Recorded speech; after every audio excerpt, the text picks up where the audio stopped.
పెద్దలారా మిత్రులారా అందరికీ నమస్తే. మనం పైళ్ళ ఆశయ్ గారు తెలంగాణ రాష్ట్ర రజక వృత్తిదారుల సంఘం ప్రధాన కార్యదర్శి గారితో ఉన్నాం. సార్, నేను మిమ్మల్ని కొన్ని ప్రశ్నలు అడుగుదామని వచ్చాను. సో నా మొదటి ప్రశ్న, తెలంగాణ రాష్ట్రంలో రజక వృత్తిదారుల స్థితిగతులు ఏంటి, వివరించండి. నమస్కారం సత్యనారాయణ గారు. నేను మీ గురించి బాగా వింటున్నాను. మీరు సోషల్ మీడియాలో బాగా ఇంటర్వ్యూలు చేస్తున్నారు. మీ ఛానల్ కూడా బాగా ముందుకెళ్తుంది. అయితే ఈ సందర్భంగా మీరు మా ఆఫీస్కి రావడం, మాతో కలవడం అనేది చాలా ఆనందంగా ఉంది. అయితే మీరు అడిగినటువంటి మొదటి ప్రశ్న, రజక వృత్తిదారుల యొక్క స్థితిగతులు ఏమిటి అని చెప్పి మీరు మాట్లాడారు. వాస్తవంగా తెలంగాణ ఏర్పడినటువంటి ఈ 10 సంవత్సరాల కాలంలో గత ఉమ్మడి ఆంధ్ర పాలకులు సంబంధించి ఈ వృత్తిదారులను కానీ ఈ సామాజిక వర్గం యొక్క సంక్షేమం గురించి కానీ తగిన విధంగా నిధులు కేటాయించలేదు. తెలంగాణ వస్తే నిధులు వస్తాయి, నీళ్ళు వస్తాయి అనే ఆకాంక్షతోటి మనం ఆకాంక్షించామో అది ఈరోజు ఈ 10 ఏళ్ల కాలంలో చూసినప్పుడు కూడా ఏం కనపడట్లేదు. మళ్ళీ అదే బొటాబొటి బడ్జెట్, ఉమ్మడి రాష్ట్రం అంతా కలిపి 3 కోట్లు అయితే ఇప్పుడు తెలంగాణ మొత్తం కలిపితే 3 కోట్లు. ఈ 3 కోట్లు కూడా ఇంతవరకు రిలీజ్ అయినటువంటి పరిస్థితి లేదు ఈ సంవత్సరం. ఇప్పుడు మళ్ళీ రేవంత్ రెడ్డి గారు ముఖ్యమంత్రి అయిన ఈ సందర్భంగా కూడా ఈ వన్ ఇయర్ పాలన కూడా అయిపోయింది. ఈ ప్రభుత్వంలో కూడా బడ్జెట్ తగిన విధంగా పెరగలేదు. గత బీఆర్ఎస్ ప్రభుత్వ హయాంలో కూడా 250 కోట్లను ఒకసారి ప్రకటించారు, ఒకసారి 100 కోట్లు ప్రకటించారు, ఒకసారి 80 కోట్లు అన్నారు. అవి కూడా ఏం పెద్ద మొత్తం రిలీజ్ అయిన పరిస్థితి లేదు. ఏదేమైనా ఒక పక్క చూస్తే తెలంగాణలో ఇంకా వృత్తి గణనీయ సంఖ్యలోనే ఉన్నది. ఇప్పటికీ ఉత్తర తెలంగాణ జిల్లాలు, అది ఆదిలాబాద్ కావచ్చు, నిజామాబాద్ కావచ్చు, కరీంనగర్ కావచ్చు, పెద్దపల్లి, కొమరంభీం, ఆసిఫాబాదు, మంచిర్యాల, ఇటు పోతే ఇప్పటికీ గుళ్ళు వేసుకొని మూటలు వేసుకొని అమ్మా నేను చాకల్దాన్ని వచ్చినని చెప్పి అన్నం అడుక్కొని రోజువారీగా సాకిరేవులు నిర్వహించే వాళ్ళు కూడా గణనీయమైన సంఖ్యలో ఆ ప్రాంతంలో నేను చూశాను. వాగుల దగ్గరికి వెళ్తారు, గోదావరి తీర ప్రాంతం అంతా చాకరేవులు ఉన్నాయి. గ్రామీణ ప్రాంతంలో కూడా చెరువుల దగ్గరికి వెళ్ళి పొయ్యిలు పెట్టి ఉడకబెట్టి ఉతికేటువంటిది కూడా మన రాష్ట్రంలో ఉంది. అదేవిధంగా మహబూబ్నగర్ జిల్లాలో కూడా ఇంకా గణనీయమైన సంఖ్యలో, ఉమ్మడి మహబూబ్నగర్ జిల్లా కానీ ఉమ్మడి వరంగల్లో కానీ ఇట్లా 50% కొంత తగ్గిన ఇంకా 50% పైన ఉతికేటువంటి వాళ్ళ యొక్క శాతం గణనీయంగా ఉన్నది. అదేవిధంగా హైరన్ అంటే ఇస్త్రీ చేసే వాళ్ళు ఇంకా పెరుగుతున్నారు రోజు రోజుకి. మాకున్నటువంటి లెక్కల ప్రకారం 2 లక్షల మంది లాండ్రీ వర్కర్స్ ఉన్నారు తెలంగాణ రాష్ట్రంలో. సార్, తెలంగాణ రాష్ట్రంలో 2 లక్షల మంది లాండ్రీ వర్కర్స్ ఉన్నారు. అదేవిధంగా గ్రామీణ ప్రాంతంలో చావులు, పెళ్ళిళ్ళు, కర్మలు, అదేవిధంగా శుభకార్యాలయాలు, బొడ్రాయి పండుగలని అనేక గ్రామ దేవతలు చేసేటువంటి దాంట్లో కూడా ఇంకా ఆ వతనం అంటారు తెలంగాణలో, ఆ వతను పోగొట్టుకోవడం లేదు. ఆ వతన కోసం కొట్లాడుతున్నారు, ఇంకా ఊరు పంచుకుంటున్నారు ఇప్పుడు కూడా. నేను ఇటీవల చూశాను, పేదరికమే. నాకరపల్లి మండలం అమ్మనపూల్ అనే గ్రామంలో ఊరు పంచుకోవడం అనేది నేను స్వయంగా పాల్గొని చూసిన. తలా 40 ఇళ్ళు 30 ఇళ్ళు పెద్ద విలేజ్ అది, ఇట్లా పంచుకుంటున్నారు. ఊరు పంచుకోవడానికి హైదరాబాద్ ఉన్న వాళ్ళు కూడా ఊరికి వస్తున్నారు. అంటే ఏమేమి పనులు ఉంటే వాళ్ళ జరిగే శుభకార్యాలు, అశుభకార్యాలు, చావులు, పెళ్ళిళ్ళు, ఊరు పండుగ, బొడ్రాయి పండుగ, ఉప్పలమ్మలు, అనేకమైనటువంటివి. అంటే కొంత డబ్బులు కూడా వస్తున్నటువంటి పరిస్థితి ఉన్నది. కాబట్టి ఎందుకు పోగొట్టుకోవాలి నా ఊరు నేను, కాబట్టి చేస్తా, మనిషిని పెట్టి చేయించుకుంటా అనే విధంగా నేను చెయ్యను అని చెప్పి వదిలేసిన వాళ్ళ యొక్క శాతం చాలా తక్కువనే ఉంది. కాబట్టి ఒకటి, పేదరికం ఇంకా పోలేదు. వృత్తిలో మార్పులు వచ్చినా పేదరికం అయితే ఇంకా మారలేదు. గతంలో వలసలు ఎక్కువ పోయేవాళ్ళు. మన తెలంగాణ జిల్లాలో ప్రధానంగా ఉమ్మడి నల్గొండ జిల్లా, అదేవిధంగా వరంగల్ కానీ, ఇటు మహబూబ్నగర్ కానీ, బాంబేకి ఎక్కువ వెళ్ళేవాళ్ళు. కరీంనగర్, ఆ బెల్ట్, కోవా, ఇటు మస్కెట్ వెళ్ళే వాళ్ళు కూడా ఉన్నారు ఎక్కువ మంది. ఏం పనులు చేస్తారు? ఇటు మహారాష్ట్రకి వెళ్ళినా, అక్కడ బాంబే వెళ్ళే వాళ్ళు కూడా మా రిలేషన్లు చాలా మంది, మాది నల్గొండ జిల్లా ప్రాంతం వాళ్ళు. అక్కడికి వెళ్ళి ఏం చేస్తారు? అక్కడ అంతా ఏం పని చేస్తారు? ఇళ్ల పని ఆడవాళ్ళు చేస్తారు. పాలదంద, డ్రైవర్లు, వాచ్మెన్లు, సెక్యూరిటీ గార్డులే. అక్కడ మస్కట్ పోయినాడు సార్, మస్కెట్ పోయిన కూడా అదే పని, డ్రైవర్లుగా, హౌస్ కీపింగ్ పనులుగా, కారు తుడిచే వాళ్ళుగానే ఉంటారు మన వాళ్ళు. అంతే. వీళ్ళంతా ఏంటంటే ఇల్లిటరేట్స్, అంటే నిరక్షరాస్యులే ఎక్కువ మంది. చదువుకున్న వాళ్ళు కాదు, కంప్యూటర్ వర్క్ చేసే వాళ్ళు కాదు, ఫ్లైట్ నడిపే వాళ్ళు కాదు, అంతా చదువురాని వాళ్ళు. కాబట్టి ఇక్కడ పనులు దొరకడం అటు పోయారు. కానీ ఇప్పుడు తెలంగాణలో కొద్దిగా మార్పు చెందింది. ఎప్పుడైతే కొంచెం నీటి వనరులు పెరిగిన తర్వాత కొంత వ్యవసాయం అనేటువంటిది ముందుకు వచ్చిన తర్వాత ఇక్కడ గ్రేటర్ హైదరాబాద్ ప్రధానంగా పెద్ద ఒక నేషనల్ మనకు మెట్రోపాల్ సిటీ అయిన తర్వాత అటు వలస వెళ్ళే వాళ్ళు ఇటు వస్తున్నారు. ఇక్కడ అపార్ట్మెంట్లు ఉన్నాయి పెద్ద ఎత్తున, ఖమ్మం కావచ్చు, హైదరాబాద్ కావచ్చు, ఇక్కడ వాచ్మెన్లుగా, ఇక్కడ కూడా డ్రైవర్లుగా, ఇటు లాండ్రీ ఏర్పాటు చేసుకోవడం, ఇదంతా అటు తగ్గింది. ఇప్పుడు గ్రామాలకు కూడా బాగా ఏదైతే కొంత ఆదాయం పెరిగిందో ఉపాధి అవి అని రావడంతో కొంత అటు ఇటు వీళ్ళు పనులకు కూడా వెళ్తూ కొంత అభివృద్ధి చెందుతూ ఉన్నారు. అదే కొంతవరకు పర్వాలేదు, కానీ వృత్తి మొత్తం వదులుకోలేదు. వృత్తి కూడా ఆ పద్ధతిలో ఇక్కడ నడుస్తూ ఉంది. అదేవిధంగా సామాజిక స్థితి చూసినప్పుడు ఈ వృత్తిదారుల మీద కుల వివక్షత కూడా ఇంకా పెద్దగానే ఉంది. మనం అనుకుంటాం కుల వివక్ష ఇంకెక్కడ ఉందని, లేదు. ఇప్పటికీ అడక తినే వాళ్ళని పిలవడం, సాకలవడాన్ని పిలవడం, దాడులు చేయడం, కులాంతర వివాహాలు చేసుకుంటే హత్యలు చేయడం, ఇవన్నీ కూడా మన కళ్ళ ముందు చూసినాం. భువనగిరి యాదాద్రి జిల్లా అంబోజి నరేష్ అనేటువంటి ఒక అగ్రకుల అమ్మాయిని పెళ్లి చేసుకుంటే చంపి కాల్చి బూడిద చేసి మూసిలో కలిపిన సంఘటన స్టేట్ అంతా సంచలనమైనటువంటి పోరాటం జరిగింది. మేము దాని మీద కూడా పెద్ద ఫైట్ కూడా చేసినాం. అంటే మోత్కూరు భార్గవి అనే ఒక అమ్మాయి, అలివేలు అని చెప్పి నారాయణపేటలో ఒక మైనర్ బాలిక అత్యాచారం, అతను నిందితుడు ఇప్పటికీ జైల్లో ఉన్న పరిస్థితి ఉంది, యావజ్జీవ శిక్ష పడ్డటువంటి పరిస్థితి ఉన్నది. ఇట్లాంటి సామాజిక దాడులు, కుల వివక్షత ఇవన్నీ కూడా కొనసాగుతూ ఉన్నాయి. అదేవిధంగా వీళ్ళకు ఇంకా వాళ్ళ పిల్లల యొక్క చదువులు మధ్యంతరంలో ఆగిపోతున్న పరిస్థితి ఉంది. వాళ్ళ ఇళ్ళు కూడా మేము సర్వే చేస్తే అన్ని రేకుల ఇళ్ళలో ఉన్నాయి, పూరి గుడిసెలు ఇంకా కొనసాగుతూ ఉన్నాయి. కాబట్టి పేదరికము, అదేవిధంగా నిరక్షరాస్యత, భూమి లేని వాళ్ళు ఎక్కువ మంది ఉన్నారు. ఉన్న కాస్త ఇనాం భూములు కూడా పోయిన పరిస్థితి ఉంది. కాబట్టి వీళ్ళందరూ కూడా పేదరికంలో మగ్గుతున్నటువంటి పరిస్థితి మన కళ్ళ ముందు కనపడుతుంది. కాబట్టి మేము తెలంగాణ రజక వృత్తిదారుల సంఘంగా ఒక పక్క వృత్తిలో వస్తున్నటువంటి మార్పుల్ని అధ్యయనం చేస్తూ ఉపాధి కల్పించాలి, వృత్తిని ఆధునీకరించాలి, ఉపాధి కల్పించాలి, అదేవిధంగా సామాజిక భద్రత కల్పించాలి, వీళ్ళకు రక్షణ కల్పించాలి అనేటువంటి అంశాల మీద మేము కొంత పోరాడుతున్నాం. ఆ పోరాటంలో భాగంగా కొన్ని స్కీములు కూడా వస్తూ ఉన్నాయి. మీరందరూ కూడా చూశారు. గతంలో ఇస్త్రీ చేయాలంటే కర్ర బొగ్గు కొనుక్కొచ్చుకోవాలి. కర్ర బొగ్గు కొనుక్కొచ్చుకోవాలంటే కిలో హైదరాబాద్లో 40 నుంచి 70 రూపాయలు అమ్మేవాళ్ళు. అదే విజయవాడలో అయితే 100 రూపాయల కేజీ కూడా అమ్మే పరిస్థితి ఉంది. విశాఖపట్నం, విజయవాడ అంటే మీరు ఉమ్మడి రాష్ట్రం నుంచి దీని మీద మాకు లాండ్రీ వర్కర్స్ ఈ లక్షలాది మంది ఉన్నారు. వాళ్ళకు ఉపాధి పోతుంది, బొగ్గు దొరకకపోతే వృత్తి ఉండదు. కాబట్టి వాళ్ళకు బొగ్గుకు ప్రత్యామ్నాయం కావాలని చెప్పి కరెంట్ అనేటువంటి తీసుకొచ్చిన తర్వాత తెలంగాణ ప్రభుత్వం అంగీకరించింది. ఇక్కడ ఉచిత విద్యుత్ అనేటువంటి 250 యూనిట్లు తెచ్చిన తర్వాత సుమారు 80,000 లాండ్రీ వర్కర్స్ ఉచిత విద్యుత్ పొందుతున్నారు తెలంగాణలో. 80,000 మందా? 80,000 కుటుంబాలు? 80,000 కుటుంబాలే. ఇక 80,000 లాండ్రీ వర్కర్స్, 80,000 కుటుంబాలు. వాళ్ళ ఆదాయం అనేది దీని ద్వారా కొంత పెంచుకోబడ్డారు. కొంత వాళ్ళకు ఏమైందంటే అదనపు ఆదాయం, బొగ్గు ఖర్చు పెట్టేది మిగులుతుంది, పని ఎక్కువ అవుతుంది, కొంత వాళ్ళ ఆధునీకరించబడుతున్నది, పని బాగా జరుగుతున్నది. కొంత వాళ్ళకు నిలకడగా ఆదాయం పెరిగింది. అది ఒక్క రజకే కాదు, నాయి బ్రాహ్మణులకు కూడా ఆ స్కీమ్ వర్తింపజేయడం వల్ల ఇలా సెల్లున్ వర్కర్స్ కానీ లాండ్రీ వర్కర్స్ కానీ ఈ స్కీమ్ ద్వారా మంచి ఉపాధి పొందుతున్నారు. అంటే 250 యూనిట్లు ఇప్పుడు అమలు అవుతుంది. రెండో అంశం ఏంటంటే ఇప్పుడు ఇంకా నీళ్ళల్లోకి వెళ్ళి అర్ధనగ్నంగా ఉంటూ మురికి నీళ్ళ బట్టలు ఉతికేటువంటి పరిస్థితితోటి చర్మ వ్యాధులు రావడం, ఇవన్నీ గతంలో మేము అధ్యయనం దాని మీద కూడా చేసినాం. ఇప్పుడు హైదరాబాద్లో మూసి ఎమ్మడి కానీ, ఇటు జిల్లాలలో కానీ, చెరువులలో కానీ, అట్లా కాకుండా గౌరవంగా వృత్తి ఉండాలి అంటే ఈ పాత పద్ధతిని వదిలేసి వీటికి టెక్నాలజీ అందించాలి. అంటే మిషనరీస్ కూడా మాకు అందించాలని చెప్పి మేము కొంత ఫైట్ చేస్తే ఈ 10 ఏళ్ల కాలంలో తెలంగాణ రాష్ట్రంలో సుమారు 47 మోడ్రన్ వాషింగ్ ప్లాంట్లు ప్రభుత్వమే నిర్మించింది. అది సిద్దిపేట కానీ, నల్గొండ కానీ, భువనగిరి కానీ, హైదరాబాదు ఇక్కడ సిక్ విలేజ్, అదేవిధంగా ఇటు కరీంనగరు, సిరిసిల్ల, వరంగల్ నగరం. ఇవాళ ఈ పెద్ద పెద్ద మల్టీనేషనల్ లాండ్రీలు వీళ్ళందరూ కూడా కార్పొరేట్ శక్తులు, వాళ్ళు ఈ వృత్తిని తనకెళ్ళిపోతున్నారు. కాబట్టి ఈ వృత్తిలో కొంత ఉపాధి ఉంది కాబట్టి హాస్టల్స్ కావచ్చు, స్కూల్స్ కావచ్చు, హాస్పిటల్ కావచ్చు, అవి మాకే ఇచ్చి దానికి ఒక జీవో కూడా ఇవ్వమన్నాం.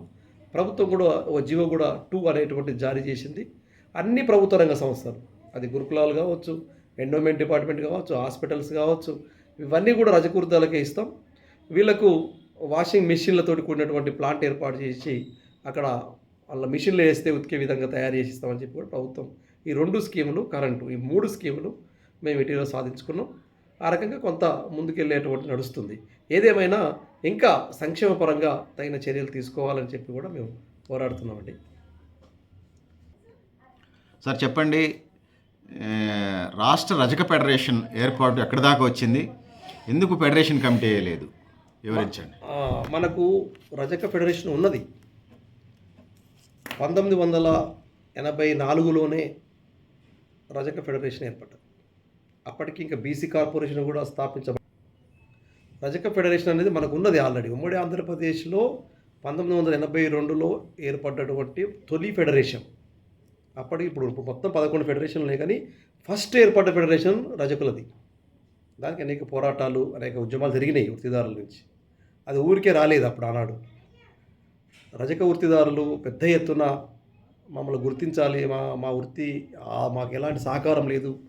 ఆనాడు పెద్ద ఎత్తున వృత్తిలో ఉన్నటువంటి ప్రజలు మాకు గుర్తింపు కావాలి, మా వృత్తిదారులకు పథకాలు ఉండాలి, మమ్మల్ని కూడా సంక్షేమ చర్యలు చేపట్టాలని చెప్పి చాలా జరిగినాయి కార్యక్రమాలు.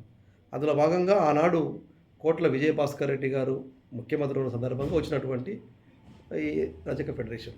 అప్పటికి బీసీ కార్పొరేషన్ లేదు, ఇంకా ఇతర ఎంబీసీ అనేది మొన్న వచ్చింది తెలంగాణ వచ్చినాక. ఏవీ లేవు అప్పుడు. అంత చరిత్ర ఉన్నటువంటి ఈ రజక ఫెడరేషను గత ఉమ్మడి ఆంధ్ర పాలకులు కూడా నిర్లక్ష్యం చేశారు. తెలంగాణ వచ్చినాక కూడా దీన్ని స్ట్రెంథన్ చేస్తారు, దీన్ని అభివృద్ధి పరుస్తారు, దీనికి నిధులు కేటాయించి ఈ ఫెడరేషన్ యొక్క లక్ష్యాలు 5 లక్ష్యాలతో ఉందండి ఫెడరేషన్. వృత్తిని ఆధునీకరించడానికి ట్రైనింగ్ ఇవ్వాలి ఆ ఫెడరేషన్ యొక్క తాలూకా లక్ష్యం. ఆ తర్వాత వాళ్ళకు వాహనాలు, మొఫైడ్లు కావచ్చు, సైకిళ్ళు కావచ్చు అందించాలని చెప్పి. ఆ తర్వాత వృత్తిలో వస్తున్నటువంటి మెకనైజ్డ్ ఎట్లా వాళ్ళకు అందించాలో, అంటే ధోబీఘాట్లు అనేటువంటి దాన్ని ఆధునిక ధోబీఘాట్లు అందించేటువంటి సిస్టమ్. ఆ తర్వాత వాళ్ళకి పనిముట్లు అంటే ఇప్పుడు అనేక రూపాల్లో ఐరన్ బాక్సులు కావచ్చు, ఇంకా రకరకాలు వస్తూ ఉన్నాయి, వాళ్ళకి అందించాలి. మహిళలు ఉంటే శారీ రోలింగు, ఇంకా వస్తున్నటువంటి అనేక నూతన వస్త్రాలను ఎట్లా మనం పట్టు వస్త్రాలు ఎట్లా చేయగలగాలి, శారీ రోలింగు అవి నేర్పించాలి వాళ్ళకి.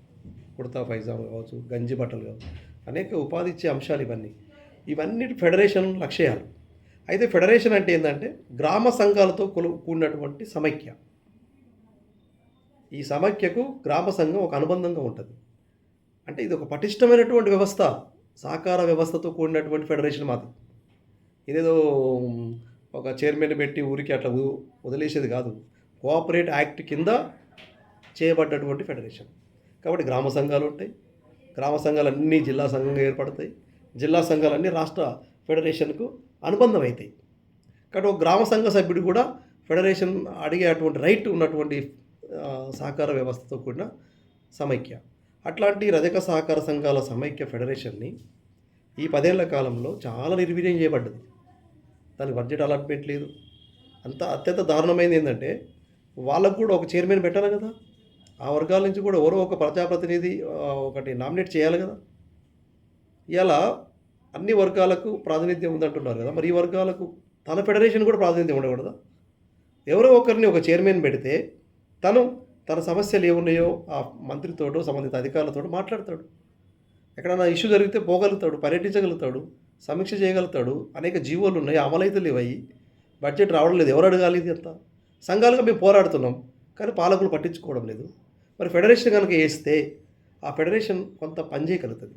డైరెక్టర్స్ ఉంటారు, దానికి పాలక వర్గం ఏర్పడుతుంది, 3 నెలలకు ఒకసారి మీటింగ్ అవుతుంటుంది, కొంత సమీక్షలు చేస్తారు, అధికారులతో రివ్యూలు చేయగలుగుతారు. కాబట్టి ఫెడరేషన్ ఇలా ఇంత మిగులు బడ్జెట్ ఉన్నటువంటి ఈ రాష్ట్రంలో ఏర్పడతలేదు, కానీ పక్కనే ఉన్నటువంటి ఆంధ్రప్రదేశ్లో ఫస్ట్ గవర్నమెంట్ చంద్రబాబు నాయుడు ఉన్నప్పుడు చైర్మన్ పెట్టారు, రెండోసారి వైఎస్ జగన్మోహన్ రెడ్డి వచ్చినప్పుడు చైర్మన్ పెట్టారు, ఇప్పుడు మళ్ళీ వాళ్ళ మిత్రపక్షమైనటువంటి బీజేపీ వాళ్ళకు కూడా చైర్మన్ పదవి ఇచ్చి దాన్ని ఫిలప్ చేస్తున్నారు. మరి తెలంగాణలో ఆ పరిస్థితి లేదు. ఇప్పుడు ఆనాడు బీఆర్ఎస్ ప్రభుత్వం ఉన్నప్పుడు 2 పర్యాయాలు పెట్టలేదు, ఇప్పుడు కాంగ్రెస్ ప్రభుత్వం 1 ఇయర్ అయిపోయింది, దాని గురించి మాట్లాడలేదు. ఈ 11 ఫెడరేషన్లని ఉచిత విగ్రహాల్లాగా చేస్తున్నారు. అవి ఉన్నాయా, సజీవంగా ఉన్నాయా, పోయినాయా కూడా లేని పరిస్థితికి వచ్చారు. కాబట్టి మా ఫెడరేషన్ని మీరు ఎంతనే పాలకవర్గాన్ని నియమించి దానికి తగిన విధంగా చర్యలు చేపట్టాలని చెప్పి కూడా మేము డిమాండ్ చేస్తాం. సార్ ఇంకో ప్రశ్న, రజకుల అభివృద్ధికి అంటే రజకులు అంటే చాకలి కులస్తులు అంటారు, దోబి అంటారు, వాషర్మెన్ అంటారు, ఒక్కొక్కళ్ళు ఒక్కో పేరుతో పిలుస్తారు, ఒక్కో ప్రాంతంలో ఒక్కో తిరిగి పిలుస్తారు. రజకుల అభివృద్ధికి నా ప్రశ్న, రజకుల అభివృద్ధికి ఏర్పడ్డ జీవోలు ఏంటి, వాటి అమలు గురించి వివరించండి. ఈరోజు రజకుల సంక్షేమం కోసం దాదాపు చాలా జీవోలు ఉన్నాయి. ముఖ్యమైనటువంటి జీవోలలో ఒకటి 27 జీవో, అంటే దోబీ పోస్టులు ప్రభుత్వ సంస్థలల్లో. అది అంటే మన 4th క్లాస్ సంబంధించి, అది కలెక్టర్ ఆఫీస్ కావచ్చు, హాస్పిటల్స్ కావచ్చు, సెక్రటేరియట్ కావచ్చు, మండల కార్యాలయాలు కావచ్చు, పోలీస్ స్టేషన్లు కావచ్చు, అన్నిట్లలో 4th క్లాస్ ఎంప్లాయీలో ధోబీ అనేటువంటిది ఒకటి ఉన్నది. కానీ ఇలా అది ఫిలప్ చేయకుండా మొత్తం హోమ్ శాఖ, అంటే పోలీస్ డిపార్ట్మెంట్, అది బెటాలియన్లు కానీ లేదా హోమ్ గార్డ్ కింద ఎవరైనా తీసుకొని వాషింగ్ చేయిస్తున్నారు. కాబట్టి ఈ జియో ఏం చెప్పిందంటే వీళ్ళకే ఇవ్వాలి, ఈ వృత్తిదారుల నుంచే ఫిలప్ చేయాలి, అది బార్బర్ పోస్ట్ కానీ ధోబీ పోస్ట్ కానీ. కానీ ఈ 27 జీవో అనేటువంటిది ఇప్పటికీ తెలంగాణలో అమలు కావడం లేదు. ఇది అమలు చేయాలని చెప్పి కూడా మేము ఒకటి అడుగుతున్నాం, ఒకటి ముఖ్యమైనది. రెండవది 18, 19 జీవోలు. 18 జీవో ఏంటంటే అన్ని పంచాయతీలు, మున్సిపల్, కార్పొరేషన్ కేంద్రాల్లో ఒక లాండ్రీ బంక్ ఏర్పాటు చేసుకోవడానికి ప్లేస్, అది మున్సిపల్ ప్లేస్ అయినా, గ్రామ పంచాయతీ ప్లేస్ అయినా, ప్రభుత్వ ప్లేస్ అయితే వీళ్ళకి ఇవ్వాలి, మినిమం గవర్నమెంట్ రేట్ కన్నా ఇవ్వాలి. అట్లాంటి స్థలాలు ఇచ్చేటువంటి జీవో ఉంది. అది ఇలా అమలు చేయకపోవడం వల్ల చాలా చోట్ల మున్సిపాలిటీలు తొలగిచ్చేస్తున్నాయి వాళ్ళ షాపులని కూడా, పర్మనెంట్ అనేటువంటిది లేదు. రెండోది షాపింగ్ కాంప్లెక్స్ 19 జీవో. ఎక్కడ మున్సిపల్ గ్రామ పంచాయతీ షాపింగ్ కట్టినా కూడా ఒక మడిగే, ఒక రూము వీళ్ళకు నామినేటెడ్ మీద, నామినల్ లీజ్ మీద అలాట్మెంట్ చేయాలి. ఇట్లా ఈ జీవో ఉంది. ఇంకోటి జీవో 16, అంటే 16 జీవో ఏం చెప్తుందంటే సంక్షేమ కమిటీలు, కలెక్టర్ చైర్మన్గా ఉంటాడు. ఆయన ఆధ్వర్యంలో ప్రతి 3 నెలలకు ఒకసారి ఈ రజక వృత్తిదారుల యొక్క తాలూకా ఇష్యూస్ ఏమైనా ఉంటే, అవి భూములు కావచ్చు, వ్యక్తిగత సమస్యలు కావచ్చు, సామాజిక వివక్షపరమైన సమస్యలు కావచ్చు, వృత్తిపరమైన సమస్యలు కావచ్చు, వాళ్ళకు రుణాల సమస్య కావచ్చు, ఏదైనా కలెక్టర్, బీసీ కార్పొరేషన్ ఈడీ, అదేవిధంగా హోమ్ డిపార్ట్మెంట్, పోలీస్ డిపార్ట్మెంట్ నుంచి అక్కడ ఉన్నటువంటి ఎస్పీ కావచ్చు, ఈ సిపి కావచ్చు, వాళ్ళు కూడా ఇందులో మెంబరు. అట్లాంటి ఒక ముఖ్యమైనటువంటి జీవో ఇలా అమల్లో రాకుండా ఆగిపోయింది. ఏ కలెక్టర్ కూడా పట్టించుకునే పరిస్థితి లేదు. ఒక 4-5 జిల్లాలు తప్ప చాలా జిల్లాలు వెల్ఫేర్ కమిటీలు అమల్లో లేవు. కాబట్టి ఈ 16 జీవోని ఖచ్చితంగా అమలు చేయాలి. ఆ రకంగా దీనికి అందరు అధికారులు హాజరు కావాలి. ఈ రజక వృత్తాల సమస్యలు ఏమున్నాయో ఒక నివేదిక తయారు చేసి ప్రభుత్వానికి పంపాలి. వాళ్ళ చేతిలో ఉన్నాయి, పరిష్కారం చేయాలి. ఇవి కాకపోవడం వల్ల భద్రాద్రి కొత్తగూడెం జిల్లాలో మా ముసలయ్య గారు వీళ్ళందరూ కూడా మాకు ఇచ్చినటువంటి అసైన్ ల్యాండ్లు కావచ్చు, ఇనాములు కాబట్టి పోతే వాళ్ళు అక్కడే ధర్నాలు చేస్తున్నారు, అక్కడే ఆందోళన చేస్తున్నారు, వంట ఆర్పులు చేస్తున్నారు, పంచాయతీల ముందు ధర్నా చేస్తున్నారు కాపాడుకోవడానికి. కానీ ఈ జీవో ప్రకారం నిజంగా మేము అంత చేయాల్సిన అవసరం లేదు. మేము పిటిషన్ ఇస్తే వెంటనే సంక్షేమ కమిటీ పెట్టి కలెక్టరే వచ్చి స్వయంగా పరిష్కారం చేయాలి. వాళ్ళు పరిష్కారం చేయకపోవడం వల్ల, ఆ కమిటీ అమలు లేకపోవడం వల్ల స్వయంగా మేమే ధర్నాలు చేసుకొని కొన్ని పరిష్కారం చేసుకుంటున్నాం, కొన్ని పోరాటాలు జరుగుతూ ఉన్నాయి. అట్లాంటి జీవో ఇవాళ చాలా ముఖ్యమైన జీవో ఒకటి ఉంది. తర్వాత 343 జీవో, అంటే చెరువులకు సంబంధించి, అది ఉమ్మడి ఆంధ్రప్రదేశ్లో వచ్చింది. ఎక్కడైనా ఒక చాకల కుంట కావచ్చు, రజకులు కేటాయించబడ్డ చెరువులు కావచ్చు, అవి ఇందులో ఫిషింగ్ రైట్ కూడా వీళ్ళకి ఇవ్వమని కూడా ఉన్నది. అంటే అక్కడ మత్స్య సహకార సంఘం లేకపోతే ఆ కుంటకు వీళ్ళకి చేపలు పెంచుకోవడానికి, అక్కడ గట్ల మీద కొంత ఏదైనా చేసుకోవడానికి ఇచ్చే జీవో, అవి కూడా ఇలా ఎక్కడ కూడా అమలు లేనటువంటి పరిస్థితి ఉంది. ఇట్లాంటి కొన్ని ముఖ్యమైనటువంటి జీవోల మీద మేము వీటన్నిటిని ఉమ్మడి ఆంధ్రప్రదేశ్లో వచ్చినాయి, వాటి తెలంగాణకు మార్పు చేసి వీటన్నిటి కూడా అమలు చేయాలని చెప్పి కూడా పోరాడుతున్నాం. సరే, రైట్. మరొక ప్రశ్న, రక్షణ చట్టం అంటున్నారు, రజకులకు రక్షణ చట్టం అంటున్నారు, అదేంటి? ఎస్సీ ఎస్టీల్లో జాయిన్ చేస్తామంటున్నారు, అది ఎందుకు అమలుకు నోచుకోకపోతుంది, అమలు నోచుకోవట్లేదు, వివరించండి.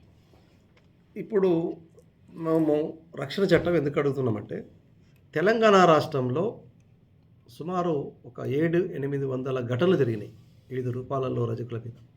అవి గ్రామ బహిష్కరణలు కావచ్చు, మహిళల మీద అత్యాచారాలు కావచ్చు, లైంగిక వేధింపులు కావచ్చు, దాడులు కావచ్చు, అదేవిధంగా అనేక రూపాల్లో జరుగుతున్నటువంటివి. వాటన్నిటి మీద ఇప్పుడు నన్ను మా వాళ్ళని కొట్టారు అని చెప్పి అక్కడ రజకుల మీద దాడి జరిగితే కేసు పెడితే కూడా పోలీసు వాళ్ళు కేసు తీసుకోకుండా కాంప్రమైజ్ చేసుకొని చెప్పి పంపించే పరిస్థితి ఉంది. హత్య జరిగితే కూడా అదే పరిస్థితి కలిసి ఉన్నది. కాబట్టి ఇవాళ ఎస్సీ ఎస్టీల తర్వాత మన రాష్ట్రంలో సామాజిక దాడులు జరిగేటువంటి సామాజిక వర్గం ఏదన్నా రజక వృత్తిదారులే. ఎందుకంటే ఇప్పుడు ప్రతి ఇంటింటికి వెళ్ళడం, పోవడం రావడం ఇవన్నీ జరుగుతూ ఉన్నాయి ఇప్పటికీ. అంటే ఒక రజక స్త్రీ పులి బోన్లోకి రోజుకు 2 సార్లు 3 సార్లు పోయి బయటికి రావాలి. అంత స్థితి ఉంటుంది. ఒక భూస్వామి ఒక పెత్తందారి ఇంటికి ఖచ్చితంగా వెళ్ళి రావాలి. అనేక ఘటనలు జరిగినాయి గతంలో కూడా. మహిళల మీద అత్యాచారాలకు గురైనారు. చెప్పుకోలేని పరిస్థితి బయట ఉంది. కాబట్టి కనీసం ఎస్సీ ఎస్టీలకు అట్రాసిటీ యాక్ట్ ఉంది. మరి వాళ్ళ తర్వాత ఇన్ని ఘటనలు జరుగుతున్నటువంటి రజకులకు అట్రాసిటీ యాక్ట్ లేదు. కాబట్టి మేమేం అడుగుతున్నాం అంటే అట్రాసిటీ యాక్ట్ మాదిరిగా రజకులకు ఒక ప్రొటెక్షన్ యాక్ట్ ఇవ్వండి. దానికి పార్లమెంట్కి పోవాల్సిన అవసరం లేదు, రాజ్యాంగ సమస్య రాదు, ఓన్లీ అసెంబ్లీలో కనుక బిల్లు పెట్టి అమైండ్మెంట్ చేసుకుంటే ప్రొటెక్షన్ యాక్ట్ అని చట్టం వస్తుందని మేము అంటున్నాం. అది అసెంబ్లీ ద్వారా తేవచ్చు. ఈ చట్టం చాలా ప్రయోజనాలు కలిగిస్తుంది. ఈ చట్టం వల్ల ఇంకే ఇతరుల యొక్క హక్కులు మేము గుంజుకునేది కాదు. ఇప్పుడు ఎస్సీ ఎస్టీ అట్రాసిటీ మాకు ఏమంటే వాళ్ళకి ఇబ్బంది అవుతుంది. మేము వాళ్ళదేం ఎవరిది అడగట్లేదు, మాకు ప్రత్యేక చట్టం ఏమని అడుగుతున్నాం. ఆ చట్టం వల్ల ఎవరికి నష్టం లేదు, ప్రభుత్వ ఖజానా కూడా గండిపడేది కాదు. ఆ చట్టం వస్తే ఇలా ఈ కులం పేరుతో పిలిచేటువంటి ఏవైతే సంబోధనలు ఉన్నాయో అది అరికట్టబడతాయి. ఆంధ్రప్రదేశ్లో చాకలోడ అంటే ఒక మీరు కేసు పెడతారు, ఒక జీవో ఇచ్చాడు. అది ఆగట్లేదే. ఇలా ఆంధ్రప్రదేశ్లో ఎక్కువ జరుగుతున్నాయి హత్యలు, దాడులు. వృద్ధుల మీద కూడా నిన్న మన దాడులు జరిగినాయి, చూసాం మనం. ఈ జీవోల వల్ల కాదు, చట్టం కావాలి. జీవో అనేది నాలుగేసుకోవడం పనికిరాదు. అనేక జీవోలు ఉన్నాయి. స్వాతంత్ర కాలం ముందు నుంచి కూడా కులం పేరుతో అంటే వాళ్ళ మీద చర్యలు తీసుకోమని కూడా శిక్షార్హులు అని చెప్పి కూడా అనేక చెప్తా ఉన్నాయి. అది కాదు, చట్టం కావాలి ప్రత్యేకంగా. ఒక కేసు పెడితే వెంటనే అవైలబుల్ వారంటీ కావాలి వాళ్ళ మీద. అప్పుడు భయం ఉంటుంది సమాజంలో పట్ల. కానీ నన్ను కొట్టారు, నన్ను తిట్టారు, మా వాళ్ళు హత్య చేశారంటే కూడా కాంప్రమైజ్ చేసుకోమనే విధంగా పోలీస్ వ్యవస్థ ఉన్న తర్వాత అక్కడ ఎవరు కూడా పట్టించుకోరు. అంటే వీళ్ళు అల్పసంఖ్యాకులుగా ఉండడం, గ్రామాలలో అత్యంత వెనుకబడి ఉండడం మూలంగా ఎక్కువ దాడులు విలువ జరుగుతున్నాయి. సంఖ్యాపరంగా దళితుల లెక్క సంఖ్యాపరంగా ఉంటే ఎదుర్కోగలిగితే దాడులు కొంచెం అరికట్టుకోగలుగుతాం. కానీ అట్లా లేదు పరిస్థితి. 2 కుటుంబాలు, 4 కుటుంబాలు, 5 కుటుంబాలు, 10 కుటుంబాలు ఊళ్ళల్లో ఉండి ఊరందరికి సేవ చేయాలి. ఇది ప్రజా అవసర వృత్తి కాబట్టి, సేవా వృత్తి కాబట్టి నేను చేయనంటే కూడా ఊరుకోదు సొసైటీ. నువ్వు ఎందుకు చేయకపోతే ఇంకొని తీసుకొచ్చి పెట్టు అంటాడు. నాకు చేత కాదంటే నీ కొడుకుని రమ్మంటాడు, లేదా నీ భార్యను రమ్మంటాడు, నీ బంధువులు తీసుకొచ్చి ఏమీ అంటాడు. నేను వదిలేస్తుంటే ఊరుకోదు సొసైటీ. నువ్వు చేయాలని చెప్పి ఒత్తిడి చేసి చేపించేటువంటి సందర్భంలో చాలా సామాజిక అంశాలు జరుగుతూ ఉన్నాయి. రేట్ అడిగితే ఒక మాట మాట్లాడతారు, పని అయిన తర్వాత ఒక మాట మాట్లాడే పరిస్థితి ఉంటుంది. అనుకున్న ప్రకారం ఇవ్వరు. అట్లా చాలా సందర్భాల్లో గట్టిగా మాట్లాడిన వాళ్ళని కొట్టడం, ఇంట్లో వేసి కొట్టడం ఏం జరిగినాయి ఘటనలు. కాబట్టి ఈ వృత్తిదారుల మీద ఎక్కువ కుల వివక్షత ఉంది కాబట్టి, సామాజిక దాడులు ఉన్నాయి కాబట్టి రక్షణ చట్టం కావాలండి. ఇక ఈ ఎస్సీ ఎస్టీది కూడా అదే, ఈ కోణం నుంచి వచ్చిన డిమాండే ఇది. మేము అందులో లేము, మాకు రక్షణ లేదు కాబట్టి మాకు కనీసం వాళ్ళ కలపండి అని 70 ఏళ్ళ నుంచి కొట్లాడుతున్నారు. కాలే అది. దాన్ని కాకపోవడానికి చాలా రాజ్యాంగపరమైన అంశాలు ఉన్నాయి అందులో. ఒక ఎస్సీ ఎస్టీ చేయాలంటే రాష్ట్ర ప్రభుత్వ చేతిలో లేదు. ఇక్కడ సాగుతుంది ప్రాంతీయ పార్టీ పాలన. ఇప్పుడు కాంగ్రెస్ వచ్చినది దేశంలో ప్రాంతీయ పార్టీ. ఎన్ని రాష్ట్రాల్లో ఉంది? 3-4 రాష్ట్రాలు తప్ప ప్రాంతీయ పార్టీకి పడిపోయింది. మరి ఎవరు చేయాలి? ఒక పెద్ద జాతీయ పార్టీ చేయాలి. కానీ ఇలా బీజేపీ చేసే పరిస్థితి ఉందా? ఇలా బీజేపీ ఏమంటుంది? అసలు రాజ్యాంగమే మారుస్తూ ఉంటుంది. మోడీ ఏమంటున్నాడు? నేను అమిత్ షా మాట్లాడండిగా, అంబేద్కర్ ఎందుకు ఆయన స్మరించుకుంటున్నారు, మీరు దేవుడు స్మరించుకోమని మాట్లాడుతున్నారు. అర్థమైంది అది. ఈ రాజ్యాంగమే అవసరం లేదు, ఈ రిజర్వేషన్లే అవసరం లేదు చెప్పి ఒక పక్క విశ్వ హిందూ పరిషత్తు, ఆర్ఎస్ఎస్ ఇవన్నీ సంఘీ పరివారంతా కూడా ఈ రిజర్వేషన్ల మీద సామాజిక దాడి జరుగుతూ ఉన్న క్రమంలో మనం ఇలా అర్థం చేసుకోవాలి. ఇలా కేంద్రంలో బీజేపీ 10 ఏళ్ల కాలంలో అధికారంలోకి వచ్చినాక మొత్తం కేంద్ర ప్రభుత్వ రంగ సంస్థలన్నింటినీ ఇలా ప్రైవేట్ పరం చేసిండు. మీరు చూడండి, బిఎస్ఎన్ఎల్ కానీ, ఎల్ఐసి కానీ, రైల్వే కానీ ఇవన్నీ కూడా మూతపడిపోయినాయి. ఇలా అందులో లేవు. ఓబీసీ రిజర్వేషన్లు పోయిన పరిస్థితి ఉంది. అదేవిధంగా సెంట్రల్ బడ్జెట్ లేదు మనకు. సెంట్రల్లో బీసీ వర్గీకరణ మీద ఒక కమిటీ వేశారు, రోహిణి కమిషన్, అదే అమల్లో లేని పరిస్థితి ఉంది. కాబట్టి ఇవన్నీ పరిస్థితులు చూసినప్పుడు మనం కేంద్రం యొక్క తాలూకా అంశాలను చూసినప్పుడు వాళ్ళు వీటికి సానుకూలంగా లేరు. అందుకోసం మేము ఏమంటున్నామంటే ఇప్పుడు మనం చేయాల్సింది ఏంటంటే తెలంగాణ రాష్ట్రంలో అన్ని రజక సంఘాలు ఆలోచించాలి. రక్షణ చట్టం సాధించుకుందాం, అది అసెంబ్లీ ద్వారా. దానివల్ల ఏ సామాజిక వర్గానికి నష్టం లేకుండా ఉంటుంది. ఇది రేపు మనకు ఒక పార్లమెంటు పోవడానికి ఒక మెట్టు కూడా ఇద్దరు కూడా మేము తెలియపరుస్తున్నాం. ఒక ఆయుధం అవుతుంది మనకు. ఒక చట్టం కనుక మనం పొందగలిగితే మా మీద ఇవన్నీ జరుగుతున్నాయి కాబట్టి మాకు చట్టం వచ్చింది. ఈ చట్టం కనుక సరిగ్గా మనకు న్యాయం జరగకపోతే ఇంకా పైకి పోదాం. ముందు చట్టం సాధించుకునే విధంగా మనం కదలాలని చెప్పి కోరుతున్నాం. సంక్షేమంలో మనకు కావాల్సినటువంటి నిధులు రావడానికి మనం కలిసి పోరాడదాం అంటున్నాం. వాటితో పాటు మనకున్న కొద్దిపాటి వెసులుబాటు ఉన్న జీవోలు ఫెడరేషన్ని బలపరుచుకొని దాన్ని పకడ్బందీగా అమలు చేసుకునే విధంగా ఈ ఉన్న సంఘాలందరం కూడా రెడీ కావాలని చెప్పి మేము కోరుతున్నాం. ఎందుకంటే తెలంగాణ రాష్ట్రంలో ఎక్కువ రజక సంఘాలు ఉన్నాయనేది ఒక టాక్ నడుస్తుంది. ఇప్పుడు ఎవరైనా అదే 8 దాటి ఎన్ని సంఘాలు ఉంటాయి, 36 సంఘాలంట, 30 సంఘాలు. వాస్తవమే, ప్రజాస్వామ్యంలో 40 పార్టీలు ఉన్నటువంటి ఈ దేశంలో 36 సంఘాలు తప్పేం లేదు. కానీ మనందరి మధ్యలో ఒక అవగాహనతో మనం ఒక ఐక్యతతో సాధించే దిశలో వెళ్ళినప్పుడు ఎవరైనా మనం మెడలు వంచవచ్చు. సాధ్యమైంది. రైతు చట్టాలు వచ్చినప్పుడు ఎన్ని రైతు సంఘాలు దేశంలో కలిసి చట్టాలు వెనక్కి కొట్టలేదా? అంటే రజక జేఏసీ లాగా ఏర్పడాలంటే ఇప్పుడు రజకులలో ఒక రజక ఐక్య సంఘాల జేఏసీ అంట. రజకులలో ఒక ఐక్య సంఘటన రావాలి. అది జేఏసీ అంటవా, ఐక్య సంఘటన అంటవా, కొన్ని కామన్ డిమాండ్స్ మనం రూపొందించుకొని వాటి సాధించుకునే దిశలో కనుక వెళ్ళగలిగితే ఇలా మనం మీ వామపక్షాలు కూడా కలిసి ఐక్య కంబైన్డ్ డిమాండ్స్ మీద ఫైట్ చేస్తున్నారు. అలాంటి తరహా రజక కులస్తులు అన్నీ కలిసి చేయాల్సి వస్తుంది. ఎందుకంటే మనం చాలా సంఖ్యరీత్యా కొంచెం స్ట్రెంత్ తక్కువ ఉన్నటువంటి సామాజిక వర్గాలు కాబట్టి అది నాయి బ్రాహ్మణ కానీ రజ కానీ వాళ్ళతో కూడా కలవాలి మనం. ఇంకా మిగిలి కొంచెం అత్యంత వెనుకబడ్డ వర్గాలు కలుపుకోవాలి. రెండోది మనం అందరం కూడా కలవాలి. కలిసినప్పుడు మన స్ట్రెంత్ పెరుగుతుంది. పెరిగినప్పుడు ఖచ్చితంగా ప్రభుత్వం కూడా మన వైపు చూస్తుంది. ఇలా మనం సాధించుకున్నాం. ఉదాహరణకు ఐలమ్మ జయంతి వర్ధంతులు ఇలా ప్రభుత్వం ఊరికి చేయలేదు. మన కృషి ఉంది కాబట్టి ఇలా వాళ్ళని అనివార్యంగా వాళ్ళు ప్రకటించుకున్నారు, మేము చేస్తున్నామని. కొత్త ఈ ప్రభుత్వం కూడా దాన్ని అమలు చేస్తామని చెప్పి ముందుకు వచ్చింది. ఇప్పుడు కోటి ఉమెన్స్ కాలేజ్కి ఆమె పేరే పెట్టారు. ఇప్పుడు ఒక కొత్త గౌరవించడం జరిగింది. ఎట్లా జరిగింది? అది మనందరి కృషి. ఇంకా కొన్ని మనం సాధించుకోవడానికి మనం అందరం ఒక ప్లాట్ఫామ్ మీదకి రావాలని చెప్పి కూడా నేను అన్ని రజక సంఘాలని విజ్ఞప్తి చేస్తున్నాను. సార్, మరొక ప్రశ్న. తెలంగాణ రాష్ట్రంలో స్థానిక సంస్థల ఎన్నికలు వస్తూ ఉన్నాయి. ఎప్పుడైనా జరపడానికి ఆస్కారం అయితే ఉంది. స్థానిక సంస్థల రిజర్వేషన్లో వర్గీకరణ అంటున్నారు. ఏంటి పూర్తి వాస్తవంగా వివరించండి. ఒక 45 ఏళ్ల నుంచి తెలుగు రాష్ట్రాలలో మనం స్థానిక సంస్థల్లో బీసీలకు రిజర్వేషన్లు అమలు అవుతూ ఉన్నాయి. ఇలా కేంద్రంలో గతంలో ఉన్న కాంగ్రెస్ గవర్నమెంట్ ఆనాడు రాజీవ్ గాంధీ గారు ప్రధానిగా ఉన్న సందర్భంలో 74-75 రాజ్యాంగ సవరణ ద్వారా ఇక్కడ స్థానిక సంస్థల్లో రిజర్వేషన్లు ఇవ్వడానికి ముందుకు వచ్చారు. ఆ సందర్భంలో ఎన్టీ రామారావు గారు ఒక పెద్ద ఉద్యమం చేపట్టిన తర్వాత వెనుకబడిన తరగతులకు లోకల్ బాడీలో రిజర్వేషన్ కావాలని చెప్పి ఇక్కడ ఒక పెద్ద ఉద్యమం జరిగింది.